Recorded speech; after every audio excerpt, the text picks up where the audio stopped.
Hello and welcome along. My name is Azzavhar or Azza, and in this video we're going to take a look at how the multiplayer works in Final Fantasy Crystal Chronicles Remastered. This video will give information to be able to help people play together. Now, the only way to play together on Final Fantasy Crystal Chronicles Remastered is online. It does not have any local cooperative play. You will also need your console's online service such as PlayStation Plus or Nintendo Switch Online. There is a demo version of this game that gives you access to the first 3 dungeons.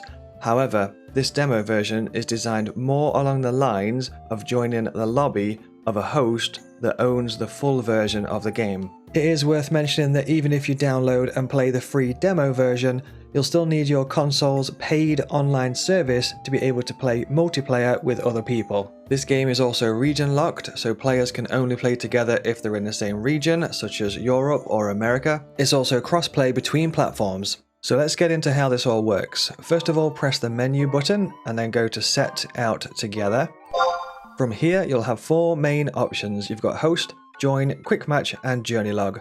So let's explore each of those 4 options. With Host, you'll create a lobby and people will join your lobby. Join, you can join other people's lobbies. Quick Match jumps straight into a dungeon in progress. And Journey Log shows the players that you've recently played with. A little bit of information to add to that: when you're playing with other players, Mog won't be around, and you also can't use spell fusions within your own command list. You'll have to do spell fusions with other players. Also, Mog won't be around to carry the chalice, so someone will have to carry the chalice. It says here, try not to disconnect from lobbies too often, otherwise you might be temporarily restricted from joining lobbies. Parties can enter any dungeon the leader's caravan has access to. I'll explain more about that in just a moment. Here it says, when playing online, only the lobby creator can get new diary entries, letters, or drops of myrrh. So you can only gain diary entries, letters, and drops of myrrh if you are the host of the lobby. Just a little side note here, I personally would have liked it if all players could have gained diary entries, letters, and drops of myrrh as they progressed through the game together. However, that's not how the game has been designed, and I'm not going to go into too much detail on that in this video. If you do join someone else's lobby and complete the dungeon, you do get to keep things such as the gil, the items, the designs, and you get to pick an artifact at the end of the dungeon. This can be useful for grinding artifacts which boost your character's stats, especially because some artifacts only drop in lower level dungeons and some artifacts drop in higher level dungeons. But once your dungeon is level 3, you can never have your dungeon back at level 1 again. So sometimes joining a host that has a level 1 dungeon can help you find those artifacts that you might be missing. It is possible for you and your friends to all play dungeons together, even if not everyone has the dungeons unlocked. Only the host, also known as the caravan leader, needs to have the dungeon unlocked. As long as everyone is classed as friends in-game, everyone should be able to join that host's dungeon. This applies to main game dungeons. The only restriction that I've seen is hard mode dungeons, which you unlock after you complete the main story of the game. For example, I've completed the main story of the game, so I have access to the hard mode dungeons, but if I create a lobby for a hard mode dungeon and my friend hasn't completed the main story of the game, then they won't be able to see that lobby. If you press on host a lobby, you've got a bunch of options that we can choose from here. So across the top, you've got all your various different dungeons. You've also got an indicator whether or not you will get a drop of myrrh from the dungeon or not. Underneath the picture of the dungeon, you've also got your difficulty rating. So underneath Riverbell Path, you can see it's 3-star difficulty. Goblin Wall, 3-star difficulty. And if we go further along, you can see here, Tida Village is 2-star. Further along, you can see that Mount Valenge is 1-star. Once you've selected your dungeon, you've also then got your lobby objective. So right now it's set to Let's Have Fun. You can kind of set that depending on what you want to do. So you've got beginners, veterans, need help, level up, hunting artifacts, and farming drops. So select that and then confirm.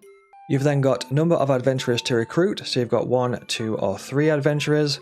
Then privacy options over here, open or friends only. Open is public, friends only has some extra options that we can choose from. Once you've pressed friends only, you'll notice a tick box at the top of this window that says do not allow automatic open recruitment. You'll want to have that ticked if you want to restrict your lobby to friends only. So you can tick that and then press confirm. Also, if you want to send a specific invite to a friend, you can press their name on here, which will send them a direct invite. Then press confirm. On their screen, they should get a notification from which they can respond to and join the lobby from there. Just a side note with that direct invite, I've been told by a friend that they've sent invitations to me and I don't always see the notifications on my console, so just keep that in mind with this invitation system. Once you're happy with all the settings, just press confirm.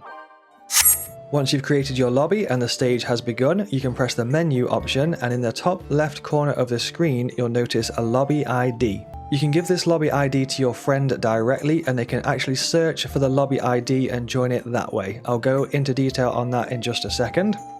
The next option that we'll take a look at is the join option, and here you'll see a list of all the dungeons available for you to join. It's also got the dungeon name, the difficulty just underneath the dungeon name, which is the picture of the moon. It's got the number of players, the number of available slots, the objective of the dungeon, in this example hunting artifacts or let's have some fun. It's also got the status of the dungeon on the right, which currently says playing. Across the top you've got a bunch of different options, for example pick dungeon, so here we can select all or deselect all. We could pick just Riverbell Path and then press confirm, and that will show stages only showing Riverbell Path. You can also choose to filter by lobby or playing. For example, if we take away playing, it will show people that are only in the lobby status readying up for the dungeon. You can also choose to search for a specific lobby ID, so you can press on lobby ID, enter the ID number, and then press confirm. The third option available is quick match. There's not too much information to say on that one. It will pretty much just put you into any public lobby that your character is able to join. If you press on Journey Log, that will show you a list of players that you have recently played with. From here, you have the option to follow that player or block that player. If two players choose to follow each other, you'll then become friends and you'll see the love heart icon next to your friend's profile. A little bit more information about the friends system. You actually have the friends option in the main menu here, so go ahead and press on friends. Once you're here, you've got an invite code and a one-time invite code. The one-time invite code is available for 30 minutes only. You can use these invite codes to send friend requests to people across different platforms. To do that, press the search and then type in the invite code or the one-time invite code and then press search.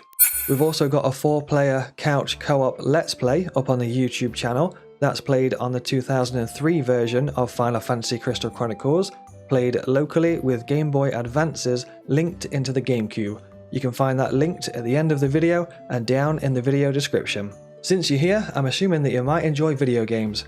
Well, as it happens, I also enjoy video games, and so does the Azzavhar army. Feel free to come and hang out during one of our live streams over on Twitch TV. We've also got an Azzavhar army Discord. Links to those are down below, so hopefully see you there. Go ahead and share some stories about your adventures in Crystal Chronicles down in the comments section of this video. Whether that's the old GameCube version or this new remastered version, let's see if we've had any similar adventures as other caravanners. Hopefully you found this video useful and it helped provide some information on how the multiplayer works in Final Fantasy Crystal Chronicles Remastered. If this video was helpful, feel free to give the video a like. You could also leave a comment and perhaps share this with somebody else that might be looking for some information. If you enjoy the content on the channel, feel free to subscribe. Thank you so much for watching, and until next time, take care. Oh my good friend.